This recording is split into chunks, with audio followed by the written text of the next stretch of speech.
All right. Good morning, and let me get some light here. Good morning, and welcome to 5 Minutes or More with Pastor. Um, things are a little crazy at our house right now. We have some people that are caulking our house because they are going to be painting it in the next couple of days. Um, but we have an exciting couple of weeks coming up here in the Lugo household. Keenan has a birthday a week from today. Um, we are. Um, Yeah, it's funny. It's kind of a slow week over the next couple of weeks. No babies to watch for Cassie. Uh, uh, Nothing crazy going on church wise. Knock on wood. I say that. It means there'll be a major emergency coming up sometime this week. But it is July 6th. We are in the throes of summer. And so I'm going to share something with you from Psalm 63. But before I do that, I hope you're doing well. And if you happen to hear any noise to what would be my left, it might be your right on the screen. I don't know. Those are just people right outside the window. As a matter of fact, right when I started getting all this together, there was a guy like right outside the window, like taping and caulking and doing all that fun stuff. So if you happen to hear any of that, don't worry. It's not like a child of mine, running on the roof, falling off, or anything like that. That's just the painter people.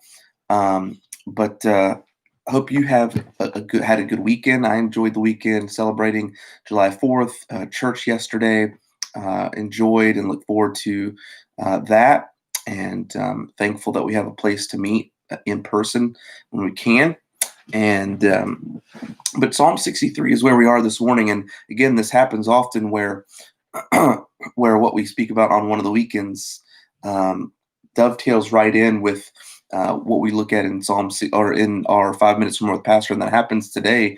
Psalm 63 and verse 1 says, "O God, thou art my God. Early will I seek thee. My soul thirsteth for thee, my flesh longeth for thee in a dry and thirsty land where no water is." David obviously was a follower of God, but David understood, I think, that every single human being there was a thirst for uh, or there's a need for refreshment. I almost want to say a thirst for God. Some are aware of that, others may deny it, um, but the reality is there's something in our life and every person's life that leaves them feeling thirsty, or that there's something empty that needs to be quenched. And so we see people run here, there, and everywhere trying to quench that thirst with everything that they could possibly imagine. David understood, though, that he needed the Lord more than he needed food, more than he needed air, more than he needed water. Now, don't get me wrong, we will physically die if we don't have those three things. If we don't have food, we don't have water, if we don't have air. Um, but the British pastor F.B. Meyer one time wrote this. He says, "God has set eternity in our heart, and man's infinite capacity cannot be filled or satisfied with things of time and sense." I want to read it again.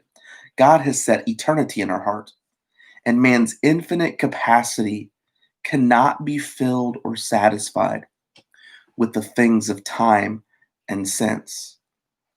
We were talking yesterday about telling our story, sowing a seed, knowing that the harvest is ready, those kinds of things, doing the will of God, caring about people. And the reality is, God has given us the great privilege of introducing others to Him.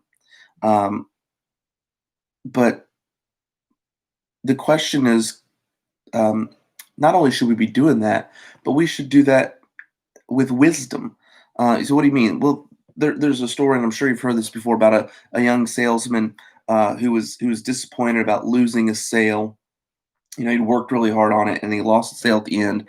And he was just talking to his manager, and he said, "You know what? I guess that just proves that you can't that you can lead a horse to water, but you can't make him drink." And the salesman said, "Son, take my advice. Your job is not to make him drink. Your job is to make him thirsty." Um, and somebody one time said, "You can't lead a horse to water. But you can, or you can lead a horse to water, but you can't make him drink. And then somebody said, yeah, but you can salt the oats. And that's what you and I are supposed to be. We're supposed to be the salt. We're supposed to be the light.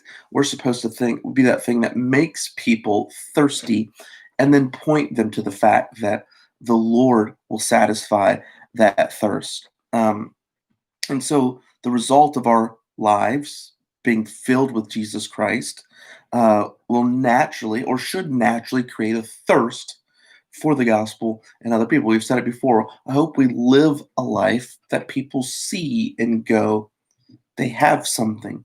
There's something different about them. I want to know what that is. I want that in my own life. The joy that they have, the peace that they have, the contentment that they have. Should make other people thirsty for what we have, and then we bring them, as John 4 tells us, to the living water that will make them never thirst again. And so, let's remember that that's our responsibility. It's what God has called us to, and let's be salt and light to a thirsty world, and then point them to the water that will satisfy them today and every day. Hope you guys have a great Monday. I had to think about that for a second. And a great rest of the week. And we'll talk to you guys later. Have a good day.